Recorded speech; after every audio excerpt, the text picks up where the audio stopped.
Hello everyone, नमस्कार, सत श्री अकाल आप सभी को।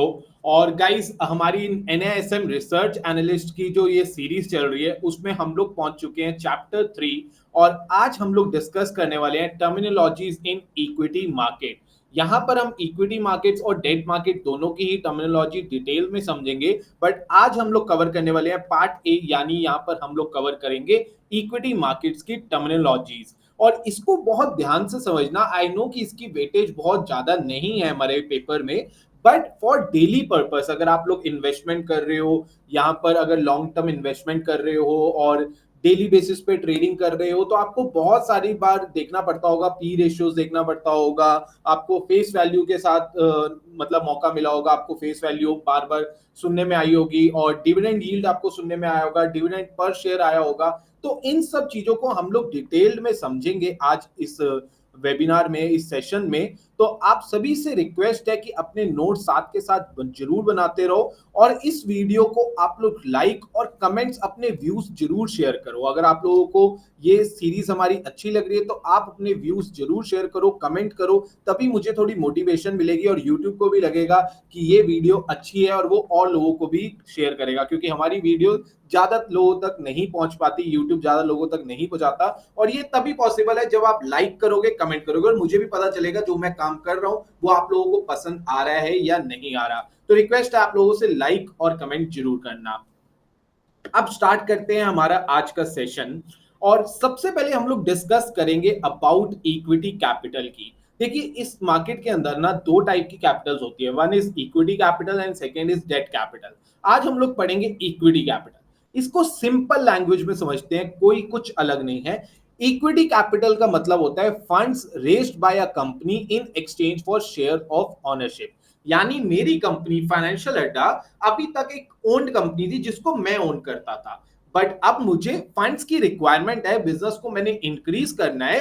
अब मैंने क्या करा, अपने यहाँ पर जितने भी मेरी कंपनी में थोड़े से मैंने शेयर्स इशू करे और आप लोगों को शेयर सेल कर दिए, और आप लोगों से जो फंड्स रेज करा उस प्रोसेस को हम आईपीओ कहते हैं। और वो आईपीओ किसका पार्ट होता है, वो इक्विटी कैपिटल का होता है। यानी मैंने इक्विटी रेज करा है, इक्विटी कैपिटल रेज करा है, अपनी कंपनी के कुछ शेयर्स मैंने बेचे, कुछ पार्ट मैंने कंपनी का सेल करा मार्केट में, और उसके बिहाफ में मैंने फंड रेज करे। अब इसके कैरेक्टरिस्टिक्स क्या है, इक्विटी कैपिटल के कैरेक्टरिस्टिक्स क्या होते हैं। एक तो ये लॉन्ग टर्म फंडिंग होती है, मैंने आप लोगों को लास्ट वाले सेशंस में भी बताया था कि इक्विटी कैपिटल से जो फंड रेज होते हैं, यानी जो आईपीओ से पैसा रेज होता है, वो हमें वापस नहीं करने होते। हमें उसको वापस नहीं करना होता, हमें सिर्फ अपने आप को लिस्ट करवाना होता है बीएसई और एनएसई यानी स्टॉक एक्सचेंजेस पर। और जिनको आपस में बाय सेल करना है, किसी को बाय करना है तो वो स्टॉक एक्सचेंज से कर सकता है, किसी को सेल करना है तो वो स्टॉक एक्सचेंज पे जाके कर सकता है। तो लॉन्ग टर्म यहाँ पर जो होती है हमारी फंडिंग होती है इक्विटी कैपिटल के थ्रू। उसके बाद इक्विटी कैपिटल में कोई भी फिक्स रिटर्न नहीं हो सकता, क्योंकि यहाँ पर आप एक कंपनी के ओनर बन जाते हो कुछ परसेंट। तो फॉर एग्जांपल, मेरे पास अभी फाइनेंशियल अड्डा का 100% स्टेक है। जब मैं आईपीओ लेकर आया, मैंने 10% स्टेक बेच दिया। उसमें से हो सकता है कि जो आप मेरी वीडियोस देख रहे हैं आपके पास मेरे शेयर्स हो, तो आप, इसका मतलब क्या हुआ कि 90% फाइनेंशियल अड्डा को ओन मैं करता हूं, 10% आप करते हो। तो मैंने जब बात करी फिक्स रिटर्न की, तो यहाँ पे कोई भी फिक्स रिटर्न नहीं होते। अगर मेरे को लॉस हुआ तो आपको भी लॉस होगा, क्योंकि आप भी 10% मेरी कंपनी के मालिक बन चुके हो। उसके बाद हायर रिस्क होता है, और जब आपको पता है इक्विटी कैपिटल कोई चीज हाई रिस्क की है, तो ऑब्वियस सी बात है वहां पर रिटर्न भी हाई होगा। तो इक्विटी कैपिटल में रिस्क भी हाई होता है और रिटर्न भी हाई होता है। अब बात करते हैं कुछ फीचर्स की। अगर इक्विटी के कुछ फीचर्स की अगर हम बात करें, तो equity investors are owner of the business and participates in its management. अब जो इक्विटी, जो हमारे इन्वेस्टर्स होते हैं, जैसे आप अगर मेरी कंपनी के इन्वेस्टर्स हो, तो आप मेरे बिजनेस में एक तरह से ओनर बन जाते हो और मेरे बिजनेस की मैनेजमेंट में पार्ट भी बन सकते हो। और आप लोग मेरी कंपनी में जब कुछ नया हम लोग कुछ लाने वाले होंगे, तो शेयर होल्डर्स वोटिंग भी करते हैं। आप सभी को पता होगा, जैसे वेदांता अभी डीमर्जर कर रही है, ठीक है, और भी काफी सारी कंपनीज जैसे आईटीसी होटल्स एक डीमर्जर कर रही है। आईटीसी में से जो आईटीसी के होटल का पार्ट है वो अलग अलग एंटिटी बना के अलग से लिस्ट कर रही है। तो इन सब चीजों को करना तभी पॉसिबल होता है जब शेयर होल्डर्स की तरफ से अप्रूवल आता है। और ये अप्रूवल कैसे आता है? कंपनी वोटिंग करवाती है जिसमें सारे वोट्स देते हैं और देखा जाता है कितने वोट उनके लिए सही आए हैं और कितने वोट उनके खिलाफ आए हैं। तो इसके बेसिस पे ही डिसीजन होता है। तो अगर पॉइंट इसका क्या मैं कहना चाह रहा हूं, अगर आप किसी कंपनी के ओनर बनते हो बाय बाइंग इट्स शेयर, तो आपके पास राइट होता है कि आप अपना वोट डाल सको और आप उसकी मैनेजमेंट में पार्टिसिपेट कर सको और आप उस कंपनी के एक तरह के ओनर बन जाते हो फॉर सम परसेंटेज। ठीक है। Second point, equity investment represent a long term growth oriented and a risky investment. Equity, जब भी हम लोग बात करें इक्विटी इन्वेस्टमेंट की, इक्विटी इन्वेस्टमेंट शॉर्ट टर्म के लिए बना ही नहीं है। ये ग्रोथ ओरिएंटेड होता है, रिस्की होता है, मतलब काफी ज्यादा रिस्क होता है। और एटलीस्ट अगर कोई भी आप इक्विटी इन्वेस्टमेंट कर रहे हो तो आप मान लेना लॉन्ग टर्म इन्वेस्टमेंट कम से कम 5-10 साल के लिए आप मान के चलिए, तभी आप एक बेटर रिटर्न अर्न कर सकते हो। उसके बाद बात करते हैं, returns to equity investor are not fixed and depend on the residual profit of the business. जितने भी रिटर्न्स होते हैं इक्विटी इन्वेस्टर्स के लिए वो फिक्स नहीं होते और वो डिपेंड करता है कैसी परफॉर्मेंस हुई है बिजनेस की। Equity investment can show highly volatile based on the business performance, और ये काफी वॉलेटाइल होते हैं। आपने देखा भी होगा इक्विटी इन्वेस्टमेंट अगर मैंने कहीं पे 1 लाख के शेयर्स बाय करे तो वो एकदम से 90,000 भी हो सकते हैं, 80,000 भी हो सकते हैं और कुछ टाइम बाद वो 1,20,000 या 1.5 लाख तक भी हो सकते हैं। तो वॉलेटाइल बहुत होते हैं नेचर में। Equity investor benefit from excess return over borrowing cost, but also bear the risk of business failure. Equity investor benefit from excess returns over borrowing cost. अब देखिए, एक बात मैं आपको बताऊं, एक बात थोड़ा सा एग्जांपल से समझाता हूं आपको। जो इक्विटी इन्वेस्टमेंट होती है ना, सबसे ज्यादा महंगी इन्वेस्टमेंट होती है कंपनी के पॉइंट ऑफ व्यू से सोचोगे। बट आप कहोगे फिर कंपनी इक्विटी इन्वेस्टमेंट लाती क्यों है, क्यों महंगी होती है? पहले तो आप ये समझो, जब मैं बात कर रहा हूं एक कंपनी स्टार्ट हुई, इसको थोड़ा सा 2 मिनट के लिए मैं आपको एक पुराने टाइम पे लेके चलता हूं। मान लो मेरी कंपनी स्टार्ट हुई, सबसे पहले मैं कहां से पैसा लाऊंगा? समझो मेरी बात को, कहां से मैं पैसा लेके आऊंगा? सबसे पहले मैं पैसा लेके आऊंगा अपना खुद का। जैसे ही मेरा बिजनेस चलेगा मैं अपनी फैमिली से पैसा ले सकता हूं, मैं अपने फ्रेंड से पैसा लोन पर ले सकता हूं, उनसे पैसा लेकर फिर इन्वेस्ट कर सकता हूं और वहां से और बिजनेस ग्रो कर सकता हूं। मान लो मैंने फ्रेंड से लिया, फैमिली से लिया, बिजनेस बहुत अच्छा ग्रो कर रहा है, फिर मैंने बैंक से पैसा लेना स्टार्ट करा, मुझे बैंक बहुत अच्छे अमाउंट पे लोन दे रहा है। बट एक टाइम ऐसा आ गया कि बैंक ने भी कहा कि सर हमारी लिमिट ओवर हो चुकी है, आप, आई नो कि आपकी मार्केट में अच्छी क्रेडिट वर्दिनेस है, आप टाइम टू टाइम हमें इंटरेस्ट और प्रिंसिपल हमारा वापस कर रहे हो, बट स्टिल हमें नहीं लगता कि अभी हम और आपको पैसा दे सकते, क्योंकि एक टाइम आ जाता है जब कंपनी को और लोन मिलना मुश्किल हो जाता है, क्योंकि ऑलरेडी उन्होंने बहुत सारा लोन लिया होता है और जब तक कोई कोलेटरल ना हो तब तक तो और लोन वो नहीं देते। तो ऐसे केस में अब आप ये समझो कि लोन अगर मैंने कंपनी के पॉइंट ऑफ व्यू से लिया, फाइनेंशियल डाटा के लिए, तो मुझे कितने परसेंट का लोन मिलेगा बिजनेस लोन? 12%, 16%, 15% पर एनम, इतना ही, मतलब 10% से लेके 20% के बीच में मैं मान लेता हूं, एक कॉस्ट मिनिमम आइडिया ले लेते हैं। बट मैं इक्विटी क्यों लाता हूं? क्योंकि मुझे पता है वो लॉन्ग टर्म फंडिंग है। बट जब हम इक्विटी इन्वेस्टमेंट करते हैं, यानी मेरी कंपनी में आप लोग पैसा डाल रहे हो, तो आपकी एक्सपेक्टेशन क्या होगी कि मेरे को 20, 30, 40% रिटर्न मिले, यानी ज्यादा रिटर्न मिले एज कंपेयर टू जो मार्केट में अगर मैं लोन पर देता हूं तो मुझे मान लो 12% मिलता है, महीने का 1%। बट जब आप मेरी कंपनी में इक्विटी के तौर पे पैसा दे रहे हो, रिस्क उठा रहे हो, तो आप मेरे से एक्सपेक्ट करोगे ना कि मैं आपको रिटर्न ज्यादा बना के दूं। तो इसीलिए कंपनी के पॉइंट ऑफ व्यू से जो इक्विटी की इन्वेस्टमेंट होती है ना, वो काफी ज्यादा, मतलब बोरोइंग कॉस्ट से भी ज्यादा होती है। तो यहां पर क्या लाइन लिखा है? Equity investor benefits from excess return over borrowing cost but also bear the risk of business failure. यानी आप लोग ज्यादा, अब इसका सिंपल पॉइंट मैं समझता हूं, आई नो कि थोड़े बहुत कंफ्यूजन हो रही होगी, बट मैं उसको दोबारा से ठीक करता हूं। मैं क्या कहना चाह रहा हूं, आपका पॉइंट क्या है? देखिए, आपने जब मेरे को पैसा दिया तो आपकी थिंकिंग यही है कि आपने रिस्क उठाया मेरी कंपनी के लिए, और आपकी थिंकिंग है कि आपका मोटा पैसा बने, यानी आपको अच्छा रिटर्न मिले इस इन्वेस्टमेंट से। और मेरी क्या थिंकिंग है, मुझे ये पता है कि बैंक का पैसा मुझे सस्ता पड़ेगा, बट बैंक का पैसा अगर मैं लेता हूं, यानी लोन लेता हूं, या अगर मैं डिवेंचर्स इशू करता हूं और डेट मार्केट से लोन लेता हूं, जो भी पॉइंट ऑफ व्यू से मैं लोन लेता हूं, मुझे प्रिंसिपल भी देना है और मुझे इंटरेस्ट भी देना है। और उस पॉइंट में मेरे को बहुत ज्यादा प्रॉब्लम भी आ सकती है। कल को बिजनेस नहीं चला तो मुझे प्रिंसिपल भी देना पड़ेगा, इंटरेस्ट भी देना पड़ेगा, और मैं ऑलरेडी डेट के ऊपर डेट पे आता जाऊंगा। तो एक सिनेरियो ऐसा आ जाता है कंपनी के पॉइंट ऑफ व्यू से, जब कंपनी सोचती है कि हमने बहुत लोन लेके बिजनेस बढ़ा लिया, नाउ इट्स टाइम कि अपना इक्विटी स्टेक थोड़ा सा डाइल्यूट करें, यानी जो हमारे पास टोटल होल्डिंग है कुछ होल्डिंग हम लोग बेचे, कुछ स्टेक अपना बेचे और वहां से फंड रेस करें एंड देन और बिजनेस को ग्रो करें। तो जब ये ऐसा कंपनी पॉइंट ऑफ व्यू सोचती है तो आप मान के चलना वो कॉस्ट उनको बोरोइंग से भी ज्यादा पड़ती है। तो इक्विटी और सबसे महंगा है as compare to loan. Loan चाहे सस्ता है बट स्टिल कंपनी प्रेफर करती है वो इक्विटी रूट से जाए। बट आप अगर इक्विटी में इन्वेस्ट कर रहे हो तो अगर कंपनी सामने वाली फेल हो गई तो आपको भी लॉस होगा। आई होप यहां तक आप सभी को समझ आ गया होगा। अब बात करते हैं कुछ टर्मिनोलॉजीज इन इक्विटी मार्केट। अब इक्विटी मार्केट के अंदर काफी सारी टर्मिनोलॉजीज होती है, उसको ध्यान से समझना, और ये काफी इंपॉर्टेंट भी होती है क्योंकि डे टू डे लाइफ में ये बहुत यूज होती है। सबसे पहली बात करते हैं फेस वैल्यू। अब फेस वैल्यू क्या होती है? फेस वैल्यू होती है the nominal price of a share. अगर सिंपल बात करें तो एक्चुअल प्राइस क्या होता है शेयर का, वो होती है फेस वैल्यू। अगर किसी शेयर का प्राइस 1000 है या किसी शेयर का प्राइस 100 है और उसकी फेस वैल्यू है 10 रुपीज, दैट मीन्स कि जो वो 90 रुपीज एक्स्ट्रा दे रहे हैं ना हम लोग, वो प्रीमियम है। एक्चुअल में शेयर का प्राइस 10 रुपीज ही है। आई होप आप लोगों को समझ आया। दोबारा समझो, अगर किसी शेयर का प्राइस 1000 रुपीज है और आपको पता चला कि उसकी फेस वैल्यू 10 रुपीज है, तो 990 रुपीज आप एक्स्ट्रा दे रहे हो ना, वो आप उस कंपनी को प्रीमियम दे रहे हो। यानी एक्चुअल फेस वैल्यू 10 रुपए है, 990 एक्स्ट्रा दे रहे हो उसका एक शेयर खरीदने को। अब पॉइंट आएगा कि आप प्रीमियम क्यों दोगे? प्रीमियम इसलिए दोगे, जब मैंने कंपनी स्टार्ट करी, मान लो मैंने 10 रुपए की फेस वैल्यू पे एक तरह से शेयर लॉन्च करा, ठीक है जी, कुछ लोगों को मैंने 10 रुपए के हिसाब से इशू कर दिए और उस टाइम मेरा रिवेन्यू था मान लो 10,000 रुपए। आज 10 साल बाद जब मैं आईपीओ ला रहा हूं, मेरा रिवेन्यू साल का हो रहा है 10 करोड़ का। तो मैं आपको शेयर 10 रुपए में क्यों दूंगा?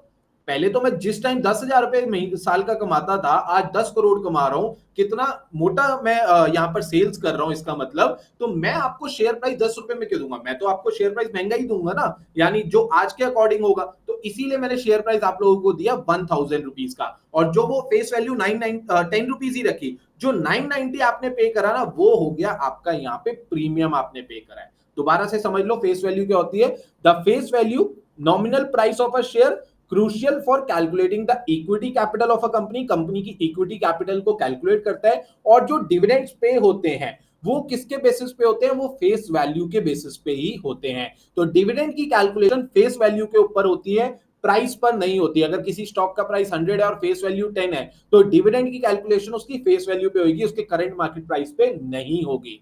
अब आ जाते हैं सेकंड पॉइंट, बुक वैल्यू। अब ये बुक वैल्यू क्या होता है? सिंपल पॉइंट पे समझते हैं। बुक वैल्यू क्या है? Net worth of the company. एक कंपनी की क्या नेटवर्थ है उसे हम कहते हैं book value. Represent the net worth of a company calculated by dividing the company's net worth by the number of outstanding share। अब ये कंपनी की नेटवर्थ क्या होती है? Total assets minus total liabilities, company की नेटवर्थ आ जाती है।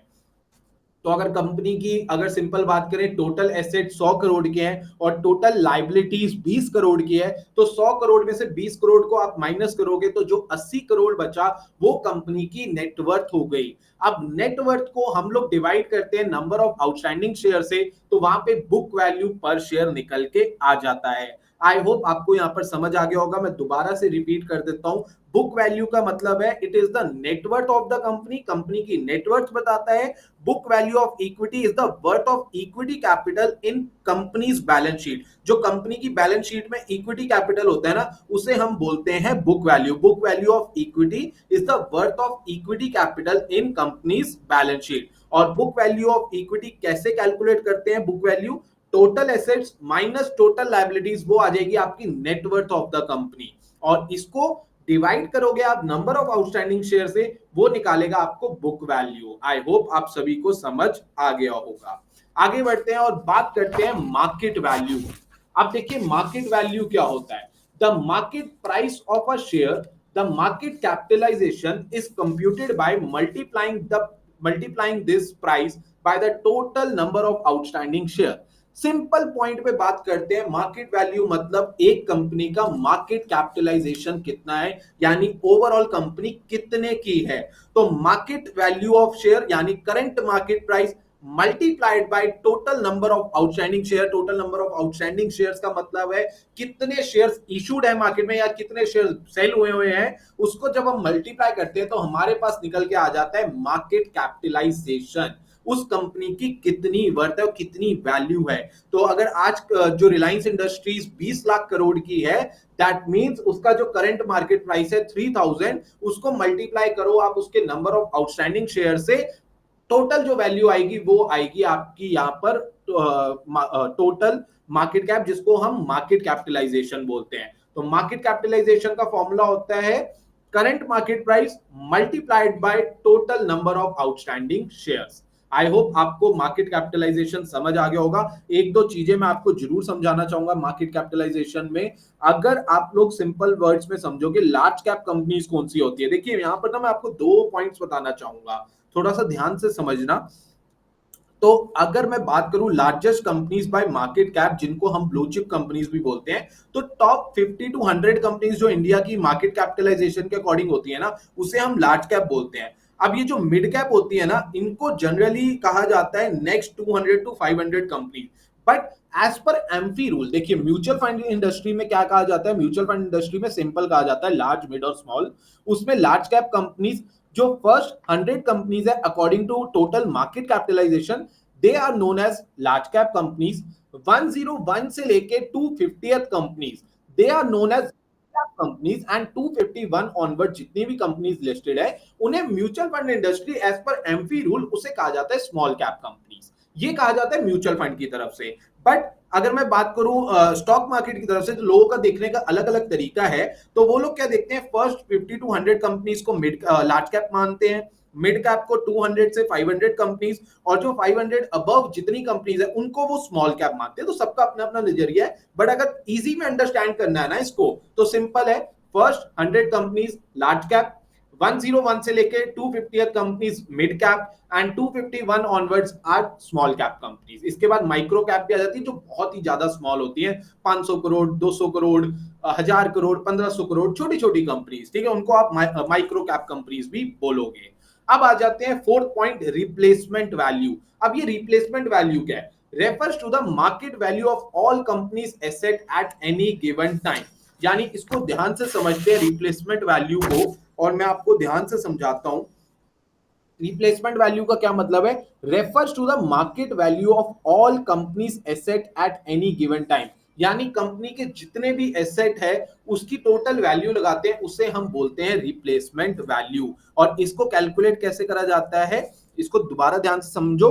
Numerical value can be derived by measuring market value of total asset, यानी जितने भी टोटल एसेट्स हैं उसकी क्या मार्केट वैल्यू है, उसे हम रिप्लेसमेंट वैल्यू बोलते हैं। और इसको कैलकुलेट करा जाता है today's cost of setting up a duplicate company similar structure asset modes etcetera. इसको सिंपल लैंग्वेज में समझो, थोड़ा सा आई नो कि कॉम्प्लिकेट हो गया। रिप्लेसमेंट वैल्यू को आप समझो, एक्चुअल वैल्यू अगर आपको एक कंपनी, मान लो आज एक कंपनी है जिसकी वैल्यू है मान लो 100 करोड़ के एसेट्स हैं, उसी तरह की अगर आपको एक कंपनी खड़ी करनी है तो आपको कितना पैसा लगेगा, इसको आप बोलोगे रिप्लेसमेंट वैल्यू। ठीक है, today's cost for setting up a duplicate company similar structure similar asset similar mode. यानी ऑलरेडी एक कंपनी है जिसका नाम है डेल कंप्यूटर्स, उसकी मान लो एक वैल्यू है, उसी टाइप की कंपनी को आपको बनाना है तो क्या वैल्यू लगेगी, उसे हम बोलते हैं रिप्लेसमेंट वैल्यू। तो refers to the market value of a companies asset at any given time. I hope आप सबको समझ आ गया होगा। Face value, book value, market value और रिप्लेसमेंट वैल्यू। फेस वैल्यू भी समझ आया, book value, market value, market capitalization की बात हो रही है। ठीक है, अब आगे बढ़ते हैं और यहां पर हम लोग बात करते हैं difference between market value and intrinsic value. अभी देखिए मार्केट वैल्यू क्या होती है। मार्केट वैल्यू का मतलब है सिंपल, अगर मैं बात करूं, मार्केट वैल्यू मतलब market value is the price at which the share trades in the stock market taking into account several factors including various estimates of intrinsic value। Simple, इसको कोई रॉकेट साइंस नहीं है। जो प्राइस पे share trade हो रहा है उसे आप बोलोगे मार्केट वैल्यू। इंट्रिंसिक वैल्यू क्या होती है, intrinsic value is the estimated value per equity share based on the future earning potential of a company. यानी मेरी जो कंपनी है उसकी मान लो मार्केट वैल्यू जो उसका करंट मार्केट प्राइस है वो 100 रुपीज है, और जो उसकी इंट्रिंसिक वैल्यू है वो मान लो 200 है on the basis of future earning potential of my company. यानी मेरी जो कंपनी है फ्यूचर में उसके पास काफी सारे प्रोजेक्ट्स आ चुके हैं, ऑलरेडी ऑर्डर्स लाइंड अप है और क्या क्या काम उसने करना है सब प्लान है, उनके बेसिस पे जो मेरी इंट्रिंसिक वैल्यू पर शेयर निकाली गई वो आ रही है 200। तो अगर मेरा करंट मार्केट प्राइस 100 है और मेरा इंट्रिंसिक वैल्यू शेयर की 200 है, दैट मींस कि मेरा शेयर का प्राइस अभी अंडर वैल्यूड है।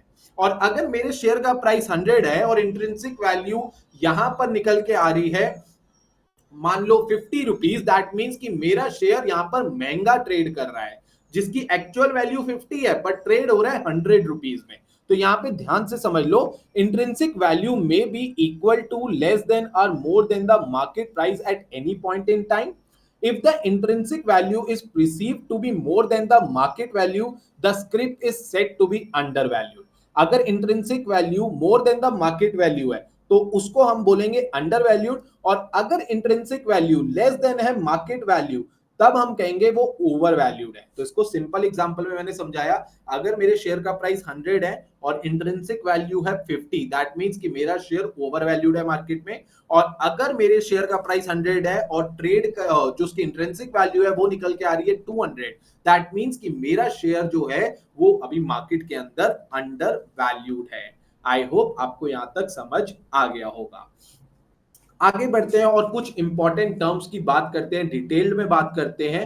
सबसे पहले बात करते हैं मार्केट कैपिटलाइजेशन की। मैंने ऑलरेडी आप लोगों को समझाया, मार्केट कैपिटलाइजेशन का मतलब होता है total number of outstanding share, जितने भी मेरे number of outstanding share issued है, जितने भी शेयर्स मैंने सेल करे हुए हैं उसको मल्टीप्लाई करते हैं करंट मार्केट प्राइस से, और वो जो वैल्यू निकल के आती है वो total market capitalization, total company की वर्थ निकल के आ जाती है। एक्चुअल में share price multiplied by number of outstanding share, वो हमें बताता है कि कंपनी की कितनी वैल्यू है मार्केट के अंदर। और ब्लू चिप स्टॉक्स कौन से होते हैं? ब्लू चिप स्टॉक्स वो होते हैं जो बड़ी बड़ी कंपनीज के होते हैं, लार्जेस्ट कंपनीज है bye market cap, sound companies होती है, क्वालिटी कंपनीज होती है, अच्छा रिवेन्यू होता है, फाइनेंशियली स्ट्रांग होती है। मिड कैप कंपनीज जो लार्ज कैप से थोड़ी छोटी कंपनीज है, बट वहां पर जो क्षमता है आगे बढ़ने की वो काफी ज्यादा है। उसके बाद आ जाती है स्मॉल कैप कंपनीज, ये काफी ज्यादा छोटी छोटी कंपनीज होती है, ये मिड कैप और कल को लार्ज कैप भी बन सकती है, बट यहाँ पर रिस्क बहुत ज्यादा हाई होता है। अब बात करते हैं एंटरप्राइज वैल्यू की, और एंटरप्राइज वैल्यू को बहुत ध्यान से समझना, ये काफी इंपॉर्टेंट है। Enterprise value is a theoretical take over price of a firm along with equity. It considered the debt as well as cash reserves of the company in determining its value. तो enterprise value वो है कि अगर आपको मेरी company को खरीदना है, मान लो मेरी फाइनेंशियल डाटा कंपनी को अगर आप लोगों ने खरीदना है तो उसकी क्या वैल्यू होगी, उसकी एंटरप्राइज वैल्यू आप लोगों को मेरे को आप लोगों को बताना होगा। एंड देन आप लोग फिर डिसाइड करोगे कि मेरी कंपनी आप लोगों ने खरीदना है या नहीं खरीदना। तो इसको सिंपल समझते हैं, मेरी कंपनी आप टेक ओवर करना चाहते हो तो उसकी क्या वैल्यू है उसको हम बोलेंगे एंटरप्राइज वैल्यू। तो एंटरप्राइज वैल्यू का क्या मतलब होता है? Overall value of the company की, कंपनी की ओवरऑल क्या वैल्यू है। If one were buy the company it would have to buy debt. और अगर आपको मेरी कंपनी बाय करनी है, थोड़ा ध्यान से समझना, अगर आपको मेरी कंपनी फाइनेंशियल डाटा, तो खाली आप मेरी कंपनी के एसेट्स थोड़ा बाय करोगे, आप मेरी कंपनी का डेट भी बाय करोगे। क्यों? क्योंकि आप मेरी कंपनी को पूरा टेक ओवर कर रहे हो। तो जब आप पूरा मेरी कंपनी को टेक ओवर कर रहे हो तो आप मेरी कंपनी के जितने भी एसेट्स की वैल्यू है, जितना मेरी कंपनी के ऊपर डेट है, अगर मान लो मेरी कंपनी की वैल्यू है एसेट्स की 2 करोड़ और मेरे ऊपर 50 लाख का डेट है, तो 2.5 करोड़ रुपए यहां पर वैल्यू हो जाती है एंटरप्राइज माइनस कैश। क्योंकि ऑब्वियसली बात है, कैश तो मैं माइनस करूंगा, कैश तो मेरे पास ही आ जाएगा और उसको आपको कंसीडर करना ही नहीं है, क्योंकि आप तो मेरे डेट बाय करोगे और मेरे एसेट्स बाय करोगे, कैश के बदले कैश थोड़ा दोगे।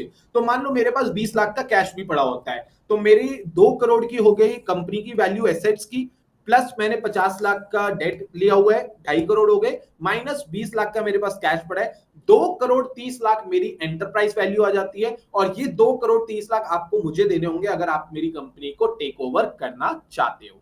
आई होप आपको समझ आ गया होगा।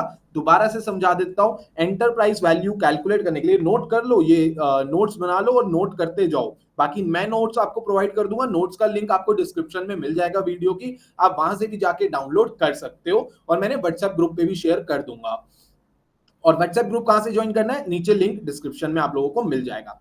एंटरप्राइज वैल्यू क्या हो गया, overall value of the company. और ईवी का फॉर्मूला क्या होता है, वैल्यू ऑफ कॉमन इक्विटी, यानी जो मेरा इक्विटी कैपिटल है वो, जिसको हम बोलेंगे मार्केट कैपिटलाइजेशन, प्लस जो मैंने डेट लिया हुआ है माइनस कैश, ये आ जाएगी मेरी एंटरप्राइज वैल्यू। ठीक है जी, समझ आया?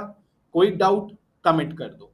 ठीक है, all the values would be in market values. I hope यहां तक आपको समझ आ गया होगा। और एंटरप्राइज वैल्यू क्या बताती है, एंटरप्राइज वैल्यू बताती है कि कंपनी की क्या एक्चुअल वैल्यू है, overall value of the company. I hope यहां तक आप लोगों को समझ आ गया होगा। आगे बढ़ते हैं और हम लोग बात करेंगे अर्निंग पर शेयर की। अर्निंग पर शेयर क्या होता है, काफी सुना होगा आप लोगों ने, earning per share, earning per share, इस कंपनी का अर्निंग पर शेयर इतना है, किसी कंपनी का अर्निंग पर शेयर कम है, कभी ज्यादा है। इसका मतलब क्या होता है, पहले तो समझो अर्निंग पर शेयर निकालते कैसे हैं। सबसे पहले कंपनी क्या करती है, कंपनी करती है सेल्स, जिसको हम बोलते हैं रिवेन्यू। रिवेन्यू के बाद हम लोग माइनस करते हैं कॉस्ट, कॉस्ट हो गया हमारा जो एक्सपेंसेस वगैरह लगा। उसके बाद हमारे पास आ जाता है एबिटा। एबिटा क्या होता है, earning before interest, tax and tax, depreciation and amortisation. ठीक है जी, ये हो गया EBITDA.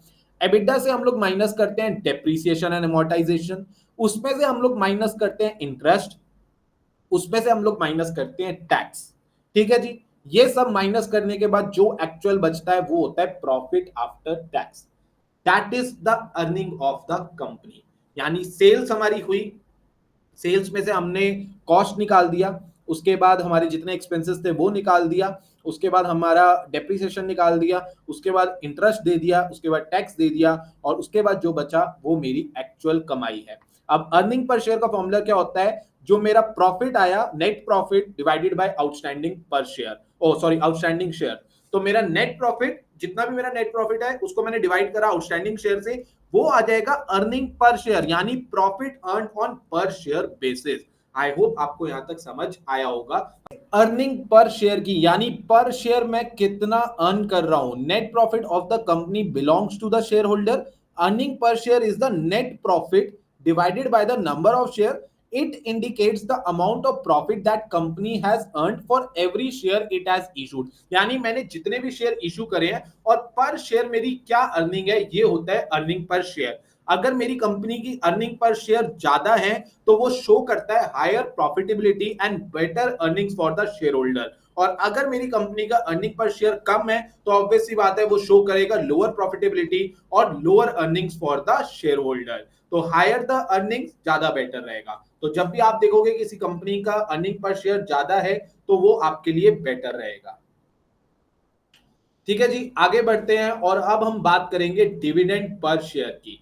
Dividend is generally declared as a percentage of the face value on the face value of the share. अब ध्यान रखना, डिविडेंड जब भी कैलकुलेट करोगे, अगर मान लो किसी कंपनी ने मान लो 1000% का डिविडेंड निकाला, तो आप क्या उसके शेयर प्राइस पे कैलकुलेट करोगे? लेट्स एज्यूम करते हैं एक कंपनी का शेयर प्राइस है मान लो 20 रुपीज। ठीक है जी, उसने बोला कि वो 1000% का डिविडेंड दे रहा है, दैट मीन्स 20 इंटू 1000%, ये हो गया 200 रुपए। मतलब 20 रुपए का शेयर 200 रुपए का डिविडेंड देगा? नहीं, डिविडेंड की कैलकुलेशन होती है फेस वैल्यू पे। 20 रुपए का शेयर है, कितने का फेस वैल्यू है उसकी, मान लो 20 रुपए वाले शेयर की फेस वैल्यू 10 रुपए, तो अब उसने कितने परसेंट डिविडेंड दिया? 1000%। तो 10 इंटू 1000% हम लोग निकालेंगे, वो आया 100 रुपए। ऑब्वियसली बात है, वैसे 20 वाला शेयर इतना डिविडेंड नहीं देगा, बट अगर उसने बोल दिया कि वो 1000% डिविडेंड दे रहा है, हो भी सकता है कोई कंपनी दे सकती है, तो जितने परसेंट भी डिविडेंड देगा कैलकुलेशन फेस वैल्यू पे होगी, ना कि शेयर प्राइस पे। तो उसको हम कहते हैं डिविडेंड पर शेयर का। एक बार फॉर्मूला भी आप लोगों को समझा देता हूं, एक बार समझ लो ध्यान से। Company usually declare dividend on पर शेयर बेसिस, यानी पर शेयर ही बताती है कंपनी कितना डिविडेंड दे रही है। Usually measured in terms of percentage of face value, मैंने आपको बताया फेस वैल्यू के ऊपर हम लोग कैलकुलेट करते हैं। और अगर किसी कंपनी की फेस वैल्यू 15 है, डिविडेंड 3 रुपए है, ठीक है, और डिविडेंड है 20%, तो हम लोग क्या करेंगे यहाँ पर जो 15 फेस वैल्यू है उसका 20% निकालेंगे, वो आ जाएगा 3 रुपए, यानी डिविडेंड हो गया पर शेयर 3 रुपीज। सिंपल है, कोई यहाँ पर रॉकेट साइंस नहीं है। बस ध्यान रखना डिविडेंड आपको कैलकुलेट किस पे करना है, डिविडेंड कैलकुलेट करना है आपको फेस वैल्यू के ऊपर। चलिए आगे बढ़ते हैं और बात करते हैं सबसे इंपॉर्टेंट रेशियो की मार्केट के अंदर जो होती है, वो हमारी होती है पीई रेशियो। ये सबसे ज्यादा इंपॉर्टेंट है क्योंकि यहाँ पर ये डेली बात होगी, आज इस कंपनी का पी ज्यादा है, किसी कंपनी का पी कम है, यही बात चलती है मार्केट में। और एक चीज मैं आपको बोल दूंगा, जो भी ये रेशियोज होती है ना, खाली रेशियोज देख के भी डिसीजन नहीं लेना। आप लोग सोच सकते हो कि किसी कंपनी का पी रेशियो मान लो बहुत ज्यादा है और आप सोचो कि मैं ये शेयर नहीं बाय कर रहा कि पी रेशियो बहुत ज्यादा है, आप कभी भी मार्केट में भी शेयर नहीं बाय कर पाओगे। क्योंकि जो ग्रोथ वाली कंपनीज होती है, जिनकी ग्रोइंग स्टेज ज्यादा होती है, जो कंपनी आने वाले सालों में बहुत ज्यादा ग्रो कर सकती है, उनका पी रेशियो आपको हमेशा हाई मिलेगा, है ना। तो पॉइंट को समझो, आप मेरी बात को समझ रहे हो ना, मैं क्या कहना चाह रहा हूं कि खाली पी रेशियो देख के भी डिसीजन नहीं लेना। पी रेशियो हमें चेक करना है, उसका कंपैरिजन करना है उसके और पीयर्स के साथ, लिस्टेड पीयर के साथ, कि इंडस्ट्री का पी क्या है, मेरी कंपनी जो मैं परचेज करने वाला हूं उसका पी रेशियो क्या है, वो अंडर वैल्यूड है, ओवर वैल्यूड है, ये जरूर चेक करना है। बट खाली पी रेशियो देख के ये नहीं सोच लेना कि हम शेयर को बाय नहीं कर रहे कि इसका पी रेशियो महंगा है। ऐसे केस में आप लोग कभी भी पैसा नहीं बना पाओगे, क्योंकि मैंने इस केस में बहुत देखा है। स्टार्टिंग में मैं यही करता था कि पी रेशियो महंगा है भाई, नहीं करना पाए। ये बाद में देखा कि जिस कंपनी का पी रेशियो महंगा है वो कंपनी 100 रुपए से 1000 पहुंच गई, और जिस कंपनी का मैंने पी रेशियो सस्ते के चक्कर में मैंने परचेज करा हुआ है वो रिटर्न ही नहीं दे रही। तो पॉइंट है, आपको पी रेशियो तो जरूर चेक करना है, बट साथ में और भी सिनेरियो चेक करने हैं। ठीक है, दोबारा से समझते हैं, पी रेशियो को डिटेल में समझते हैं, पहले पढ़ लेते हैं, उसके बाद मैं आपको समझाऊंगा दोबारा से। प्राइस टू अर्निंग रेशियो या P ratio measure the price that the market is willing to pay for the earnings of a company. यानी कंपनी की जो अर्निंग हो रही है उसके लिए जो मार्केट है क्या प्राइस पे कर रही है पर शेयर, ठीक है, इसे हम बोलते हैं पी रेशियो।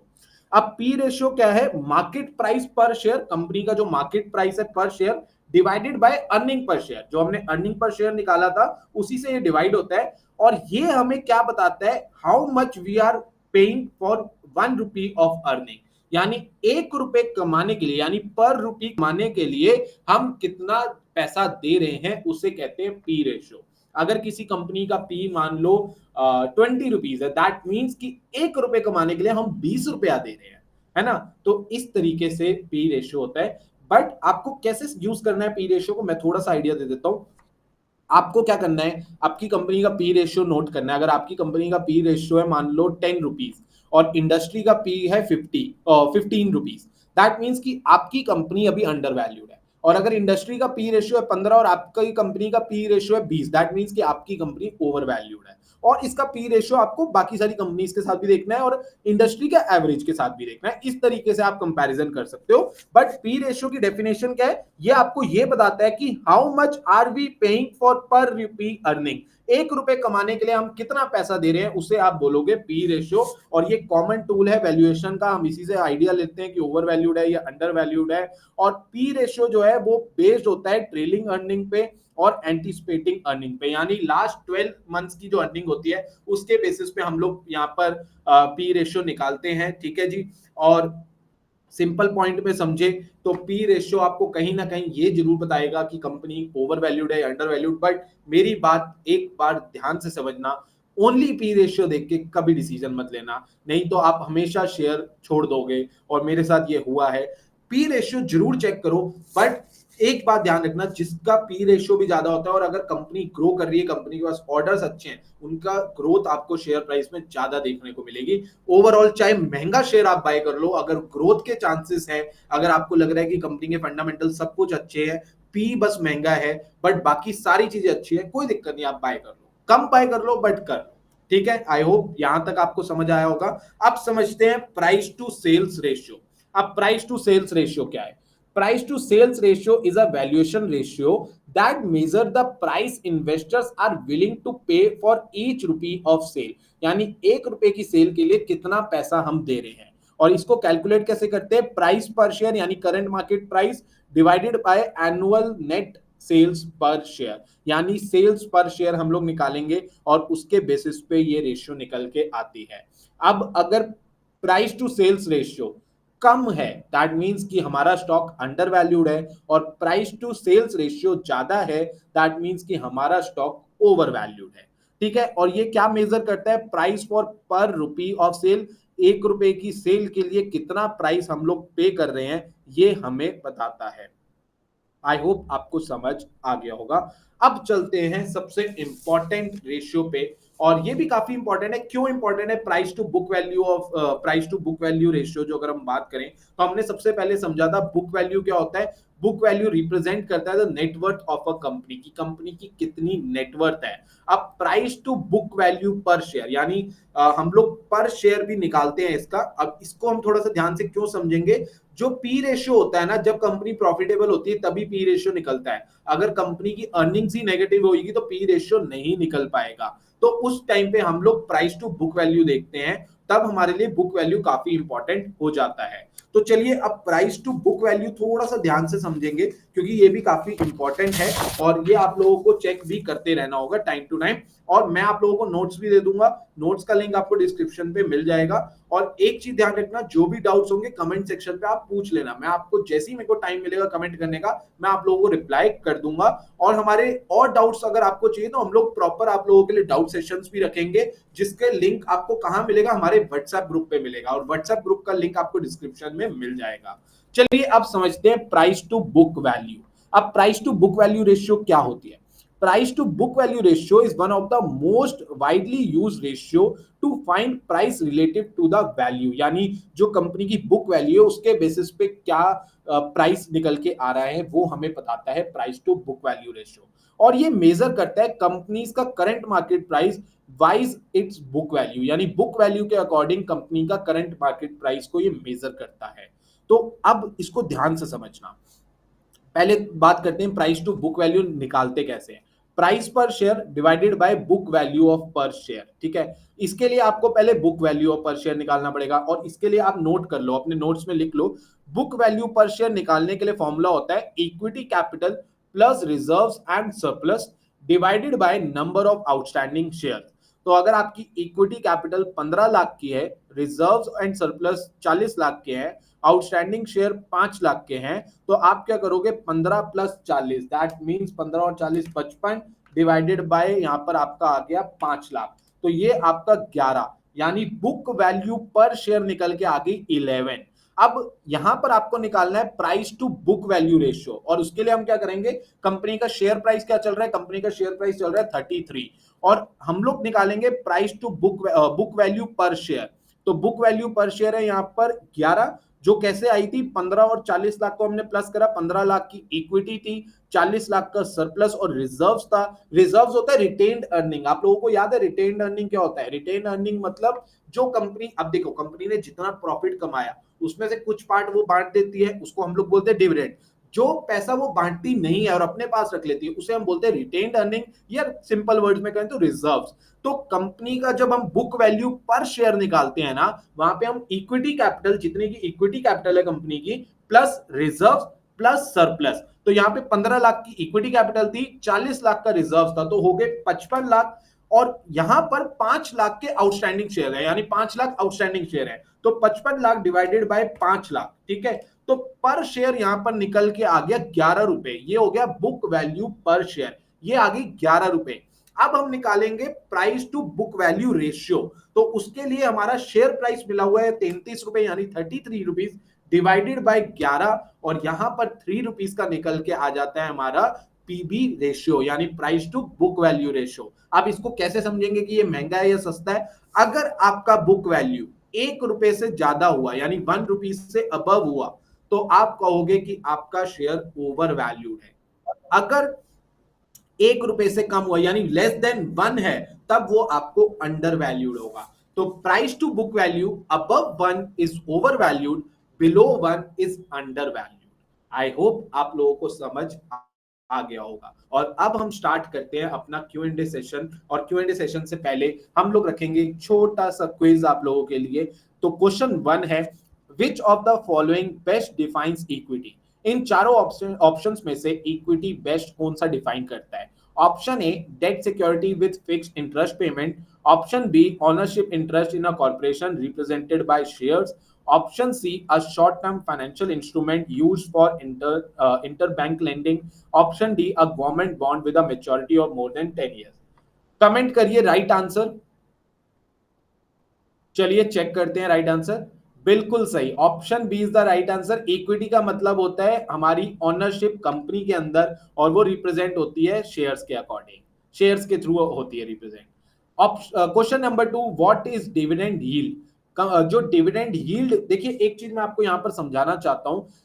अब एक कंपनी ने डिविडेंड दिया मान लो 10 रुपए, एक कंपनी ने डिविडेंड दिया 12 रुपए, बट आपको कैसे पता चलेगा कि कौन सी कंपनी का डिविडेंड यील्ड ज्यादा है? इसके ऊपर मैंने डिटेल्ड वीडियो बनाई हुई है डिविडेंड यील्ड को कैलकुलेट करने के लिए, आपके आई बटन पे आ रही होगी और मैं व्हाट्सएप ग्रुप पे भी लिंक शेयर कर दूंगा, वो वाली वीडियो जरूर देखना। वो आराम से आपको बेसिकली डिविडेंड यील्ड आपको बताती है कि कौन सी कंपनी ज्यादा डिविडेंड पे कर रही है। ठीक है, तो वो हम लोग कैलकुलेट करते हैं, उसका पूरा फॉर्मूला होता है, डिटेल्ड वीडियो चेक करना, आराम से समझ आ जाएगा। अभी समझो what is dividend yield. The total dividend paid by a company in a year divided by it's earning. Option B, the annual dividend per share divided by market price per share. Option C, the percentage of net income paid out as a dividend. Option D, the ratio of dividend per share to earning per share.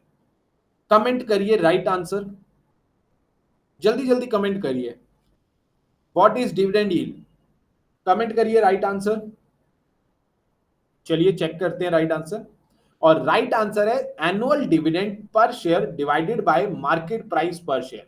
एक company जितना भी साल में dividend देती है उसको हम divide कर देते हैं मार्केट प्राइस पर शेयर से, तो वो निकल के आती है डिविडेंड यील्ड। तो अगर आपको पता करना है कि आपकी कंपनी और जो दूसरी कंपनी है उन दोनों में से डिविडेंड किसका ज्यादा मिला आप लोगों को, तो दोनों कंपनी के डिविडेंड पूरे टोटल कर लो।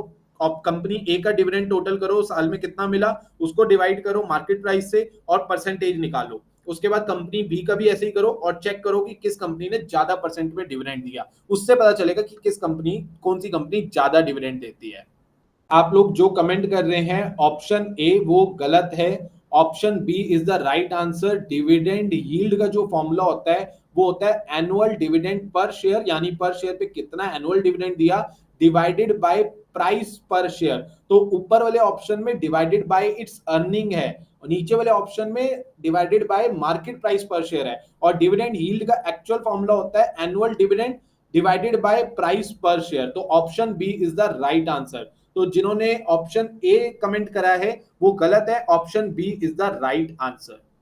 Question number 3, as a research analyst how would you respond if you discovered that your recent report contained a significant error that could impact investor decision? Option A, ignore the error and hope no one notice. Option B, inform your supervisor and correct the report immediately. Option C, wait for someone to point out the error before taking any action. And option D, blame the error on data sources and do nothing. Comment करिए right answer. Perfect, हमें बताना है अपने supervisor को और report को जल्दी से जल्दी करेक्ट करना है, क्योंकि हमारे उस रिपोर्ट पे लोगों का पैसा लगा हुआ है। तो जहां पर पैसे की बात आ जाती है हमें रिस्पॉन्सिबल बनना होता है। तो अगर हम लोग कल को रिसर्च एनालिस्ट बनते हो, आप लोग रिसर्च एनालिस्ट बनते हो, तो आपकी क्रेडिबिलिटी है, आपकी काफी इंपॉर्टेंस है, आपके लिखे हुए जो उसमें रिपोर्ट है वो बहुत मैटर करती है। उसके बेसिस पे लोग बहुत ज्यादा फंड्स इन्वेस्ट कर रहे हैं। तो ऐसी कोई भी गलती हो आपको सुपरवाइजर को बताना है और फटाफट उसको ठीक करना है। क्वेश्चन नंबर 4, एक छोटा सा क्वेश्चन है, फटाफट इसको कैलकुलेट करना, और मैं इंटरप्राइजेस जो वैल्यू होता है उसका फॉर्मूला बता देता हूं आपको। टोटल जो हमारा डेट होता है प्लस टोटल मार्केट कैप है, माइनस करेंगे हम कैश, उससे निकल के आता है हमारे पास एंटरप्राइज वैल्यू। तो यहां पर कैलकुलेट करो, मार्केट कैपिटलाइजेशन 10 लाख का है, टोटल डेट 3 लाख का है और कैश 4 लाख का है। तो हमारा राइट आंसर क्या आएगा, एंटरप्राइज वैल्यू क्या आएगी कंपनी की, मैंने आप लोगों को समझाया था, कैश को हम लोग माइनस करते हैं। Perfect, 9 lakh is the answer. 10 lakh plus 3 lakh हो गया 13 लाख। और एंटरप्राइज वैल्यू वो वैल्यू है जो मैंने आपको बताया था कि अगर किसी कंपनी को टेक ओवर करना है तो वो कितना पैसा देगी। तो अगर मान लो 10 लाख मेरी मार्केट कैपिटलाइजेशन है मेरी कंपनी का, 3 लाख का मेरे ऊपर डेट है, तो 13 लाख की मेरी वो हो गई टोटल एंटरप्राइज वैल्यू। उसमें से मैं कैश माइनस कर दूंगा क्योंकि कैश को मैं कंसिडर नहीं करता। ऑब्वियस सी बात है, जिसने वो मेरे को कैश दे और कैश बाद में, मतलब कैश क्यों ही देगा, क्योंकि मेरे पास तो कैश मेरे लिए है, वो मैं अपना ले जाऊंगा। उसके बाद जो बचा वो मेरे को प्लस करना होता है। तो 10 प्लस 13 10 प्लस 3 हो गया 13, 13 माइनस 4 इक्वल टू 9 लाख, और ये आंसर निकल के आया, एंटरप्राइज वैल्यू इस कंपनी की निकल के आई है 9 लाख रुपीस। आई होप आप सभी को समझ आया होगा। और अगर आप लोगों के आज के इस सेशन से रिलेटेड कोई डाउट है, आपको चैप्टर 3 में कुछ नहीं समझ आया, कोई टर्मिनोलॉजी नहीं समझ आई, आप कमेंट करिए, मैं आप लोगों को डिटेल में उसको एक्सप्लेन करने की कोशिश करूंगा। और हमारी ये सीरीज आप लोगों को कैसी लगी, अपने व्यूज जरूर शेयर करें, ऑनेस्ट फीडबैक शेयर करो, सो दैट कि हम उसको इंप्रूव कर पाए। अगर हम कुछ गलती कर रहे हैं तो हम उसे इंप्रूव कर पाए। वीडियो को लाइक जरूर करो, शेयर जरूर करो, और आप हमारा Telegram channel, free WhatsApp group join कर सकते हो, लिंक आपको डिस्क्रिप्शन में मिल जाएगा।